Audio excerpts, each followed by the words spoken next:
Everyone, welcome back to our channel. मी सपना शिरसाट, शासकीय अध्यापक महाविद्यालयातर्फे तुम्हा सर्वांचे पुन्हा एकदा स्वागत करते।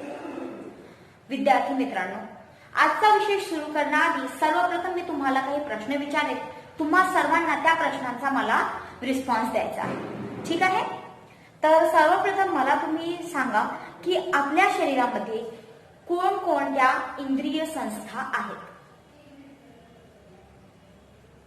जे तुम्ही तर्कवितर्क लावले ते थोडेसे बरोबर आहेत। तर मी तुम्हाला सांगते, आपल्या शरीरामध्ये बऱ्याचशा इंद्रिय संस्था ह्या सतत काम करत असतात आणि त्यांच्या कार्यामुळेच आपले शरीर जे आहे ते सुदृढ आणि तंदुरुस्त चुस्त राहते आणि आपल्याला त्यामुळेच जो आता बाहेर वातावरण पसरलेलं आहे त्या वातावरणाशी लढण्याची जी आहे ती आपल्याला ताकद मिळत असते, ती म्हणजे आपल्या इंद्रिय संस्थांपासून। आणि त्या इंद्रिय संस्था म्हणजे श्वसन संस्था, पचन संस्था, प्रजनन संस्था। ह्या तिघांबद्दलही आपल्याला याआधी सुद्धा माहिती मिळालेली आहे, पण आज आपण अशाच एका इंद्रिय संस्थेचा अभ्यास करणार आहोत आणि ती म्हणजे स्नायू संस्था, ठीक आहे? तर आजचा आपला जो विषय आहे तो आहे वर्ग 7व्या मधील विज्ञान विषयातील पाठ 12वा, मानवी स्नायू व पचन संस्था। यामधील आजचा आपला जो उपघटक आहे ज्याच्याबद्दल आपण माहिती जाणून घेणार आहोत तो आहे स्नायू संस्था, ठीक आहे? So I hope you all are ready. चला तर मग लेट्स।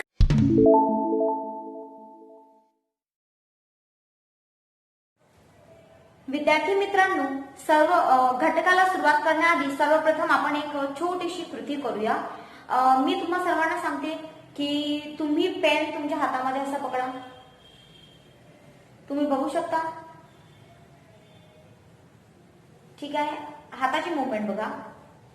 आता दुसऱ्या हाताने तुम्ही तुमच्या हाताच्या पंजाची मूठ घट्ट बांधा आणि तुमचा कोपरा असा दुमडा करा, एकदम अतिशय टाईट, खूप जास्त असं त्याला जोर द्या।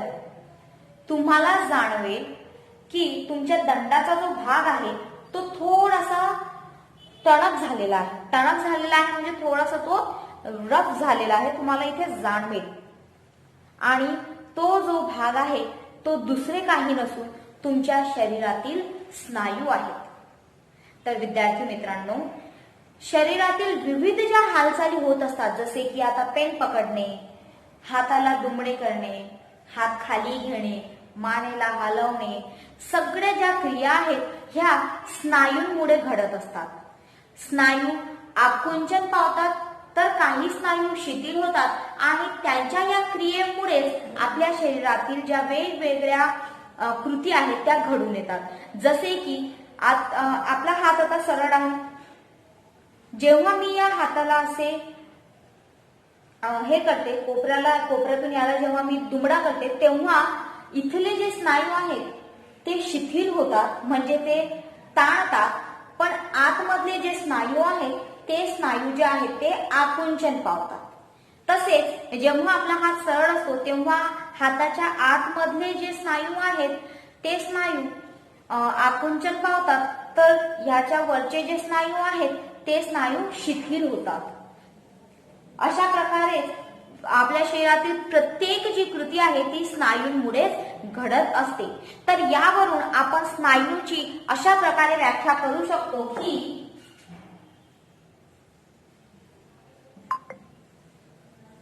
स्नायू याची व्याख्या आपण अशी करू शकतो की गरजेनुसार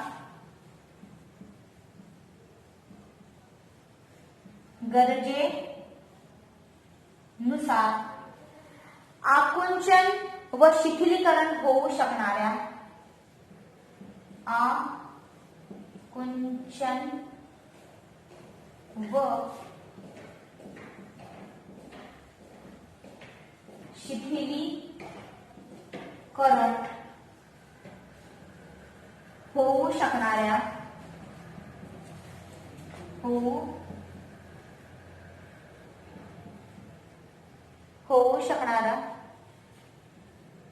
असंख्य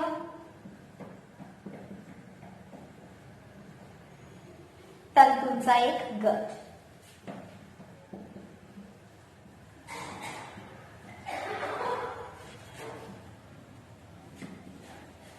म्हणजे स्नायू.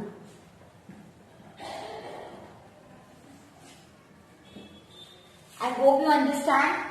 गरजेनुसार आकुंचन व शिथिलीकरण होऊ शकणाऱ्या असंख्य तंतूंचा गट म्हणजे दुसरे काही नसून स्नायू आहे. आणि स्नायूला इंग्रजी भाषेमध्ये मसल्स असे सुद्धा संबोधतात.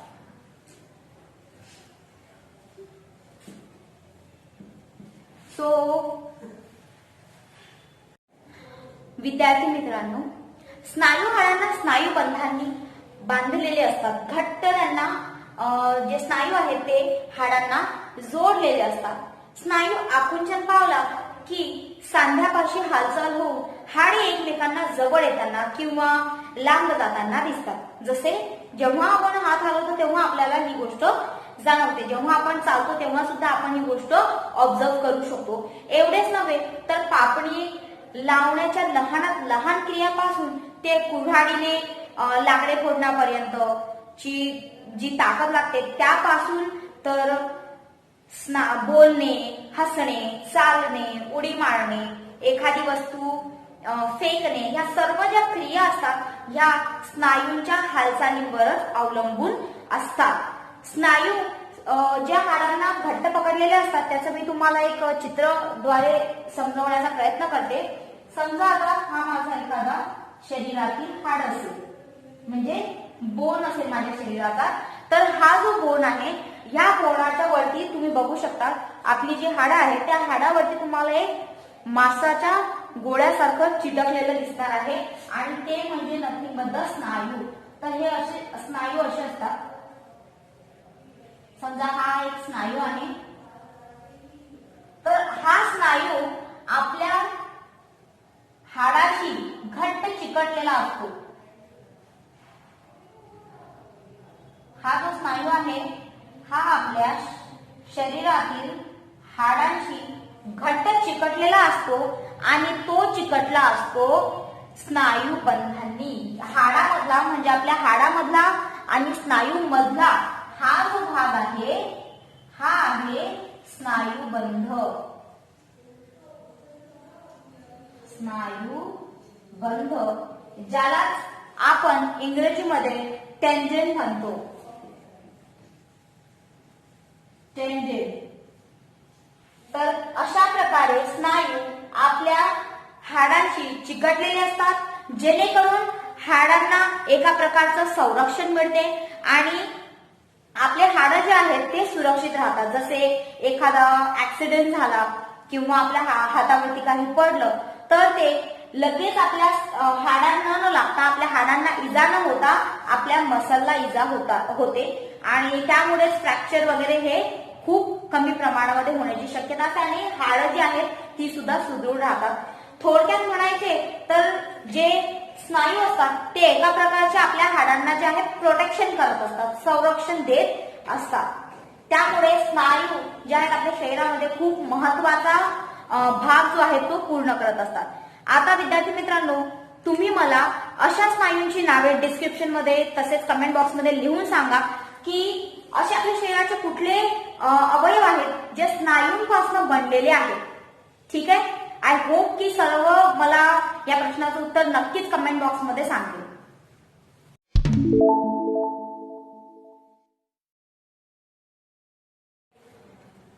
मानवी शरीरामध्ये 600 पेक्षाही अधिक स्नायू असतात. प्रौढ निरोगी व्यक्तींच्या शरीरामध्ये सुमारे 40% वजन हे स्नायूंचेच असते. मानवी चेहऱ्यामध्ये सुद्धा जवळपास 30 स्नायू असतात ज्यामुळे आपण आनंद, दुःख, भीती असे अनेक भाव आपल्या चेहऱ्यावरती दिसून येतात. आपले डोके, तोंड, नाक ह्याच्या भोवती सुद्धा छोट्या छोट्या स्नायूंची वर्तुळे असतात. या छोट्या स्नायूंमुळेच आपल्या चेहऱ्यातील विविध भाव जे आहेत ते प्रकट होत असतात, ते दिसून येतात. विद्यार्थी मित्रांनो, आपल्या शरीरामध्ये जवळपास दोन प्रकारचे स्नायू असतात. पहिलं म्हणजे ऐच्छिक स्नायू म्हणजेच व्हॉल्युंटरी मसल आणि दुसरे म्हणजे अनैच्छिक स्नायू म्हणजेच इनव्हॉल्युंटरी मसल्स. सो पहिला प्रकार जो आहे स्नायूचा तो म्हणजे ऐच्छिक स्नायू. ऐच्छिक स्नायू. तर विद्यार्थी मित्रांनो, ऐच्छिक स्नायू म्हणजे असे स्नायू ज्यांचे काम, ज्यांचे कार्य, ज्यांची ऍक्शन आपल्या इच्छेनुसार घडत असते. Means the muscle whose action we can control. असे स्नायू ज्यांचे काम, ज्यांचे कार्य आपण कंट्रोल करू शकतो, अशा स्नायूंना ऐच्छिक स्नायू असे संबोधले जाते, म्हणजे व्हॉल्युंटरी मसल्स. व्हॉल्युंटरी मसल्स म्हणजे ज्यांची मूवमेंट, ज्यांची हालचाल, ज्यांचे कार्य आपण आपल्या इच्छेनुसार घडवून आणू शकतो, अशा स्नायूंना ऐच्छिक स्नायू म्हणतात. आता ह्याचे एक्झाम्पल, उदाहरण आपण घेऊया. जसे हाताने काम करणे. कुठलेही काम मला हाताने, आता समजा मी हाताने लिहिते तर हाताचे सगळे काम हे माझ्या इच्छेनुसार घडते ना. हाताने काम करणे, हाताने काम करणे. त्यानंतर चालणे, त्यानंतर बोलणे. ठीक आहे. अशा प्रकारची आपण अनेक कार्य जे आहे आपण आपल्या इच्छेनुसार करत असतो, म्हणून त्या जे कार्य ते स्नायू करत असतात त्या स्नायूंना आपण ऐच्छिक स्नायू असे म्हणतो. ह्याच्याच अगदी विरुद्ध अनैच्छिक स्नायू. अनैच्छिक स्नायू म्हणजे ज्यांची कार्य म्हणजे ज्यांची कार्य आपण कंट्रोल करू शकत नाही. अनैच्छिक स्नायू. अनैच्छिक स्नायू म्हणजे असे स्नायू ज्यांची जी कार्य आहेत ती आपल्या कंट्रोल मध्ये नाही आहेत, आपण त्यांना कंट्रोल करू शकत नाही, आपल्या इच्छेनुसार त्यांचे कार्य चालत नाही. अशा स्नायूंना आपण अनैच्छिक स्नायू असे संबोधतो, म्हणजे इनव्हॉल्युंटरी मसल्स. इनव्हॉल्युंटरी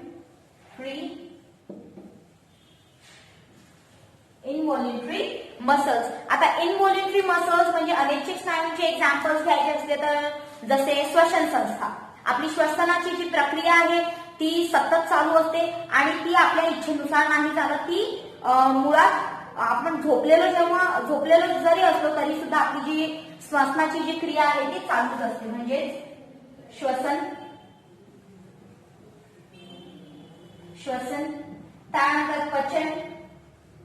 खाणं आपण कंट्रोल करू शकतो, पण आपल्या शरीरामध्ये गेल्यानंतर जे पचन होते, त्याची जी पचन संस्था असते ती आपण कंट्रोल करू शकत नाही. त्यानंतर रक्ताभिसरण.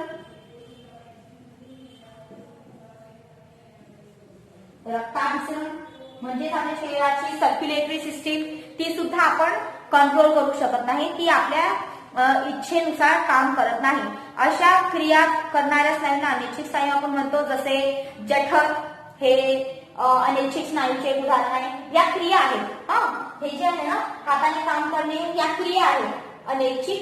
श्वसन वगैरे ह्या क्रिया आहेत, पण याचे स्नायूंचे जर आपल्याला उदाहरण घ्यायचे असले तर याच्यामध्ये येईल हाताचे जे स्नायू आहेत ते व्हॉल्युंटरी मसल्स आहेत, ऐच्छिक स्नायू आहेत. त्यानंतर दुसरे म्हणजे आपले पायाचे जे मसल्स आहेत ते सुद्धा आपले ऐच्छिक स्नायू मध्ये येतील. आणि अनैच्छिक स्नायू मध्ये उदाहरण घ्यायचे म्हटले तर आपण याच्यामध्ये घेऊ शकतो जठर.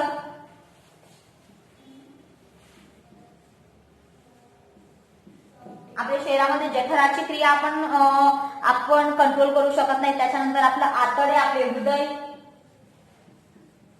आपल्या शरीरातील आतमध्ये आतडे तसेच हृदय इत्यादी असे बरेचसे अवयव असतात, पण मी मोजकेच नावे इथे लिहिलेली आहेत. तर अशा प्रकारे आपल्या शरीरामध्ये दोन प्रकारचे स्नायू असतात. एक म्हणजे ऐच्छिक, दुसरे म्हणजे अनैच्छिक. आणि ऐच्छिक म्हणजे असे स्नायू ज्यांची क्रिया आपण कंट्रोल करू शकत नाही, ते आपल्या ऐच्छिक म्हणजे ज्यांची क्रिया आपण कंट्रोल करू शकतो, सॉरी, आणि अनैच्छिक म्हणजे ज्यांची क्रिया आपण कंट्रोल करू शकत नाही, ते आपल्या इच्छेनुसार कार्य करत नाहीत. अशा प्रकारे शरीरामध्ये 2 प्रकारचे मुख्यतः स्नायू असतात. ठीक आहे.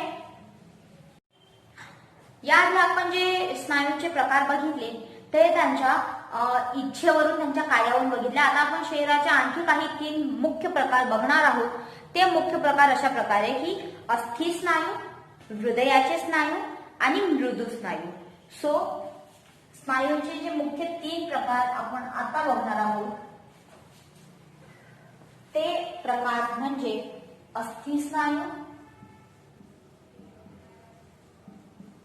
अस्थि स्नायू. अस्थि स्नायू म्हणजे या स्नायूंची जी दोन्ही टोके आहेत ती 2 वेगवेगळ्या हाडांना जोडलेली असतात. उदाहरण घ्यायचं म्हटलं म्हणजे आपल्या हाताचे स्नायू, आपल्या पायांचे स्नायू यांची जी हालचाल असते ती ऐच्छिक असते, पण हे स्नायू जे आहेत ते हाडांच्या जो सागडा आहे त्याला एकत्र ठेवण्याचे व शरीराला आकार देण्याचे कार्य करत असते. तर इथे उदाहरणार्थ आपण घेऊया हाताचे आणि पायांचे स्नायू. हाताचे आणि पायाचे स्नायू. हाताचे आणि पायाचे स्नायू. दुसरा महत्वाचा स्नायूंचा प्रकार म्हणजे हृदयाचे स्नायू.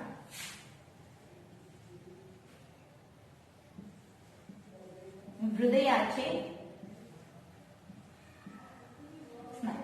तर आता विद्यार्थी मित्रांनो, हृदयाचे स्नायू म्हणजे असे स्नायू की हे जे स्नायू आहेत ते फक्त आणि फक्त हृदयाचे आकुंचन आणि शिथिलीकरण हे घडवून आणणारे असतात. फक्त आणि फक्त हे हृदयामध्येच प्रेझेंट असतात, हृदयामध्येच आपल्याला आढळून येतात आणि त्याची जी हालचाल आहे ती अनैच्छिक असते. जसे अस्थि स्नायूमध्ये आपण पाहिलं की हाताचे आणि पायाचे स्नायू आहेत, याची जी हालचाल आहे ती आपण इच्छेनुसार करू शकतो. पण हृदयाची जी हालचाल आहे, हृदय ज्या स्नायूंपासून बनलेले आहे, आपण असंही सुद्धा म्हणू शकतो की ज्या स्नायूंपासून हृदय बनलेले आहे त्याला आपण हृदयाचे स्नायू असे म्हणतो. आणि हे स्नायूंची जी हालचाल आहे म्हणजे याचे जे आकुंचन पावणे आणि शिथिलीकरण होणे ह्याची जी क्रिया आहे ती आपल्या इच्छेनुसार चालत नाही, म्हणून ते अनैच्छिक स्नायू सुद्धा आहे. तसेच हृदयाच्या स्नायूंमुळे दर मिनिटाला आपल्या हृदयाचे जे अवितरणपणे जे जवळपास जे ठसे होतात, जे आकुंचन आणि जे प्रसरण, जे शिथिलीकरण होते ते जवळपास 70 वेळा होते एका मिनिटाला. 70 टाइम्स. 70 वेळा म्हणजे आपलं हृदय जे आहे ते आकुंचन आणि प्रसरण हे जे आहे ही क्रिया सतत चालू असते. इव्हन दो सपोज आपण झोपलेलो असलो तेव्हा सुद्धा हृदयाची ही जी क्रिया आहे ती सतत चालू असते. आपण जसे जन्म घेतो तेव्हापासून तर मृत्यूपर्यंत हे स्नायू जे आहेत ते कधीही थांबत नाही, त्यांचे कार्य ते कधीही सोडत नाही. आता स्नायूंचा महत्वाचा 3रा प्रकार म्हणजे मृदू स्नायू.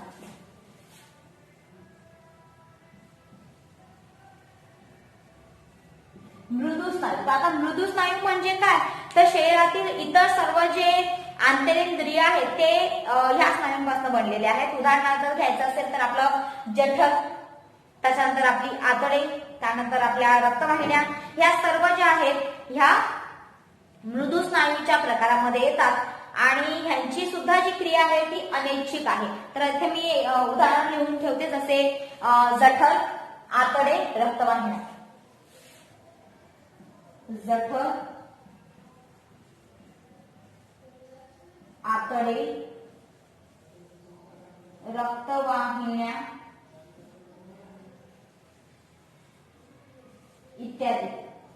रक्तवाहिन्या इत्यादी हे जे आहेत हे अनैच्छिक आहेत आणि म्हणून यांना आपण मृदू स्नायू सुद्धा म्हणतो. अनैच्छिक आहेत म्हणजे यांचे कार्य जे आहेत ते सतत हे चालू ठेवत असतात, आपल्या ते कंट्रोल मध्ये नाही आहेत किंवा ते आपल्या इच्छेनुसार कार्य करत नाही. तर अशा प्रकारे स्नायूंचे 3 वेगवेगळे प्रकार पडत असतात. पहिले अस्थि स्नायू.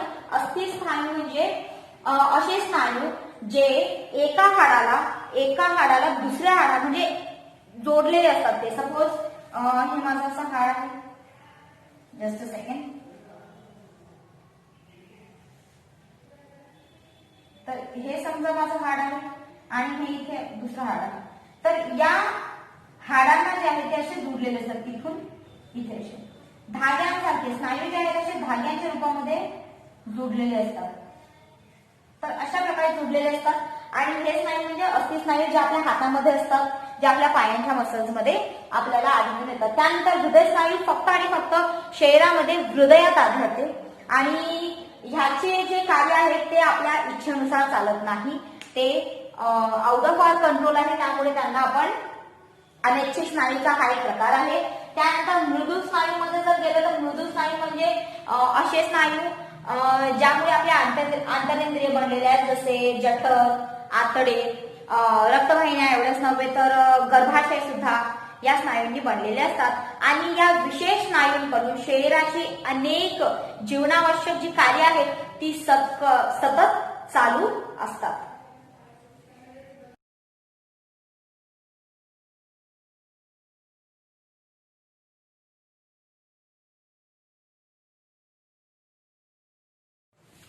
विद्यार्थी मित्रांनो, स्नायूच्या अभ्यासशास्त्राला मायोलॉजी असे म्हणतात. तसेच स्नायूचा मूलभूत गुणधर्म जो आहे आकुंचन पावणे आणि शरीरातील सर्वात मोठा स्नायू जो आहे तो आपल्या मांडीमध्ये असतो. तसेच सर्वात लहान जो स्नायू आहे तो आपल्या कानाच्या स्टेप्स या नावाच्या ज्या हाडाला आहे तो जोडलेला असतो. आता तुम्हाला प्रश्न पडत असेल की नेमके स्नायू कशा प्रकारे कार्य करत असतात. त्यासाठी तुम्हाला पुस्तकामध्ये त्यांनी 2-3 कृती करायला सांगितलेल्या आहे. मी तुम्हाला विनंती करते की तुम्ही सुद्धा माझ्या बरोबर त्या कृती कराव्या. यामध्ये पहिली कृती त्यांनी सांगितलेली आहे की हाताची मूठ न बांधता तुम्हाला हात 180 अंशापर्यंत सरळ ठेवायचा. 180 अंश म्हणजे हा झाला 90 आणि हा झाला 180. हा तुम्हाला सरळ ठेवायचा आहे. आता तुम्हाला जाणवेल, हे बघा माझ्या बरोबर करा कृती 180. ठीक आहे. तर आता तुम्हाला जाणवेल की हे जे आतमधील जे मसल्स होते, आतमधील जे स्नायू होते ते कुठे आकुंचन पावलेले आहेत आणि बाहेरचे यांचं शिथिलीकरण झालेलं आहे, म्हणजे ते ताणले गेलेले आहे. जसा मी हात वरती घेतला तर आता आतमधील माझ्या हाताचे जे स्नायू आहेत त्यांचे आकुंचन झालेले आहे, तसेच बाहेरील स्नायूंचे शिथिलीकरण झालेले आहे. आता दुसऱ्या कृतीमध्ये त्यांनी सांगितलेलं आहे की हात जो आहे तो 90 अंशामध्ये तुम्हाला कोपऱ्यातून असा दुमडा करायचा आहे. आता दुमडा केल्यानंतर सुद्धा तुम्हाला जाणवेल की आतमधले जे स्नायू आहेत त्यांचे आकुंचन झालेले आहे आणि बाहेरच्या स्नायूंचे शिथिलीकरण झालेले आहे. आता जेव्हा आपण हात सरळ करू तेव्हा आपल्याला जाणवेल की येथे खालचे जे स्नायू आहेत त्यांचे आकुंचन झालेले आहे आणि वरच्या स्नायूंचे जे आहे आता शिथिलीकरण झालेले आहे. अशाच प्रकारे त्यांनी हातांची बोटांना सुद्धा वापरण्यास सांगितले आहे. इथे तुम्हाला जाणवेल की जेव्हा आपला हात सरळ असतो तेव्हा इथे तुम्हाला दिसते, तुम्हाला इथे हाताचे जे मसल्स आहेत त्यांना फोल्ड अशी घडी पडलेली दिसते, म्हणजे ह्यांचे आकुंचन पावलेले आहे आणि हे शिथिलीकरण झालेले आहे. बट जेव्हा आपण हात असा पुढे घेऊ तर तेव्हा इथे वड्या पडलेल्या दिसतील, म्हणजे यांचे आकुंचन झालेले आहे आणि बाहेरील मसल्सचे, बाहेरील स्नायूंचे आहे जे शिथिलीकरण झालेले आहे. तर आपल्या शरीरातील जे स्नायू आहेत ते नेहमी गटाने कार्य करत असतात, हे आपल्याला लक्षात येते. जेव्हा काही स्नायूंचे आकुंचन होते तेव्हा त्याच गटातील दुसरे जे स्नायू असतात त्यांचे शिथिलीकरण होते. अशा रीतीने विविध क्रिया ह्या योग्य पद्धतीने चालू ठेवण्यासाठी स्नायूंचे गटामध्ये कार्य करणे हे अत्यंत महत्वाचे आहे. आपल्या दंडामध्ये असलेल्या हाडाचा जो वरचा भाग आहे त्याला आपण द्विशिरस्क म्हणजेच बायसेप असे म्हणतो. द्विशिरस्क स्नायू म्हणजेच बायसेप आणि हाताच्या दुसऱ्या बाजूला असणारे जे स्नायू आहेत त्याला आपण त्रिशिरस्कच म्हणजे ट्रायसेप आणि बायसेप हे नाव तुम्ही नक्कीच ऐकले असेल. तर ट्रायसेप आणि बायसेप हे नथिंग बद्दल आपल्या खांद्याचे जे आहेत ते, दंडाचे जे आहेत ते स्नायूंची नावे आहेत. आता पुढे मी तुम्हाला एक आकृती दिलेली आहे, एक तुम्हाला चित्र दाखवलेले आहे. त्यामध्ये आपल्या शरीरातील वेगवेगळ्या स्नायूंची नावे तसेच त्यांचे चित्र पुढे मी दिलेले आहे.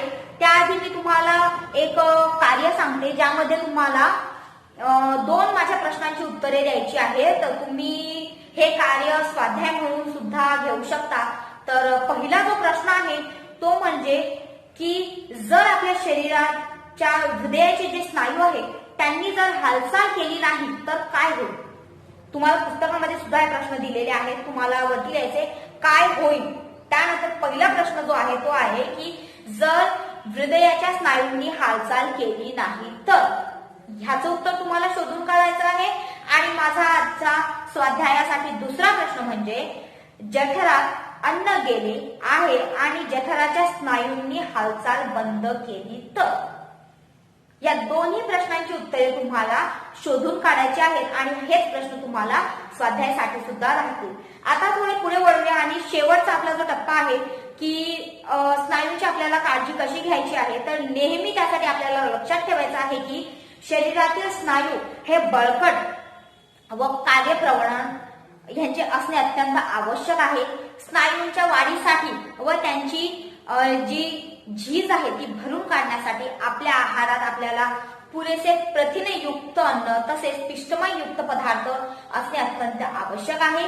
एवढेच नव्हे तर नियमित व्यायाम करणे सुद्धा अत्यंत महत्वाचे आहे. जर तुमचा व्यायाम होत नसेल तर तुम्ही एक मॉर्निंग वॉक सुद्धा म्हणजे घेऊ शकता. तसेच जेव्हा आपण व्यायाम करतो तेव्हा आपल्या स्नायूंची जी वाढ होते ती अत्यंत व्यवस्थितरित्या होते. तसेच आपले स्नायू जे आहेत ते लवचिक राहतात. त्याच्यानंतर पोक काढून बसणे म्हणजे असं आपण बरेचशे लोकांना अशी सवय असते ते असं आपलं पाठीचा कणाचा ताठ ठेवत नाही, असे तिरपे बसतात. तर असे बसणे टाळणे अत्यंत महत्वाचे आहे. कारण असे बसल्यामुळे आपले जे पाठीचे जे स्नायू आहेत त्यांना ताण पडतो व आपण मग नंतर आपल्याला पुढे पाठीचे त्रास व्हायला लागतात. तसेच पाठीचे आणि खांद्याचे जे स्नायू आहेत त्यांना दुःख न व्हावे यासाठी आपल्याला किंवा त्यांना दुखापत न व्हावी आपल्याला जास्त वेळ बसता यावे, त्यामुळे आपल्याला आपली जे पाठीचा जो कणा आहे तो सरळ ठेवणे अत्यंत गरजेचे आहे. तसेच व्यायाम करीत असताना हृदयाच्या स्नायूंची सुद्धा हालचाल जलद होते.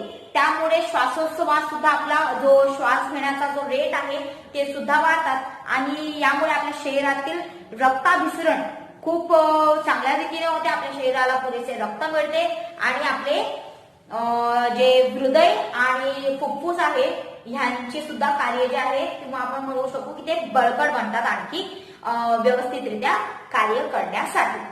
तर अशा प्रकारे आजचा हा आपला स्नायू संस्थाचा जो भाग आहे तो आपण अभ्यासलेला आहे. आता सर्वप्रथम आपण एकदा सगळ्या गोष्टी स्टेप बाय स्टेप रिकॉल करूया आणि आपल्या पाठाचा शेवट करूया. तर विद्यार्थी मित्रांनो, आज आपण अभ्यासले मानवी स्नायू व पचन संस्था. यामध्ये आपला जो उपघटक होता तो होता स्नायू संस्था, ज्यामध्ये आपण बघितले की गरजेनुसार आकुंचन व शिथिलीकरण होऊ शकणाऱ्या असंख्य तंतूंचा गट म्हणजे स्नायू. आणि स्नायू जे आहे हे हाडांना स्नायू बंधांनी म्हणजे टेंडन्सनी घट्ट जोडलेले असतात. स्नायू शरीरामध्ये 2 प्रकारचे असतात. एक म्हणजे ऐच्छिक स्नायू ज्यांचे कार्य आपल्या इच्छेनुसार घडत असते, जसे की हातातील व पायातील स्नायू. त्यांनाच आपण अस्थि स्नायू असे सुद्धा म्हणतो, कारण हे जे स्नायू आहेत हे आपल्या हाडांशी डायरेक्ट जुडलेले असतात. म्हणजे स्केलेटल मसल म्हणजे अस्थि स्नायू जे आपल्या शरीरातील हाडांशी डायरेक्ट चिकटलेले असतात. अशा स्नायूंना आपण अस्थि स्नायू असे म्हणतो. आणि अस्थि स्नायू जे आहेत ते ऐच्छिक स्नायू असतात, कारण त्यांची जे कार्य आहे ते आपल्या इच्छेनुसार घडत असते. यानंतर स्नायूंचा महत्वाचा दुसरा प्रकार म्हणजे अनैच्छिक स्नायू.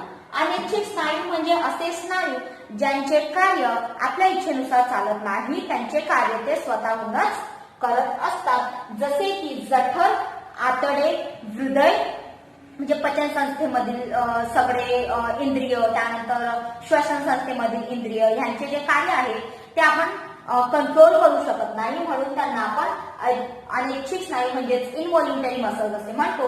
आणि अनैच्छिक स्नायूंचे मुख्यतः 2 प्रकार आहेत. एक म्हणजे हृदयाचे स्नायू. हृदयाचे स्नायू म्हणजे ज्या स्नायूंपासून हृदय बनलेले आहे त्या स्नायूंना हृदयाचे स्नायू म्हणतात आणि त्यांची आपण कार्य कंट्रोल करू शकत नाही म्हणून ते अनिच्छित स्नायूमध्ये सुद्धा येतात. तसेच दुसरा प्रकार म्हणजे मृदू स्नायू. मृदू स्नायू म्हणजे इतर आंतरेंद्रिय जे आहेत आपल्या शरीरातील ते म्हणजे मृदू स्नायू आणि मृदू स्नायूंचे सुद्धा कार्य आपल्या इच्छेनुसार चालत नाही, ते स्वतःहून कार्य करत असतात. त्यामुळे त्यांना सुद्धा आपण अनैच्छिक स्नायू असे संबोधू शकतो.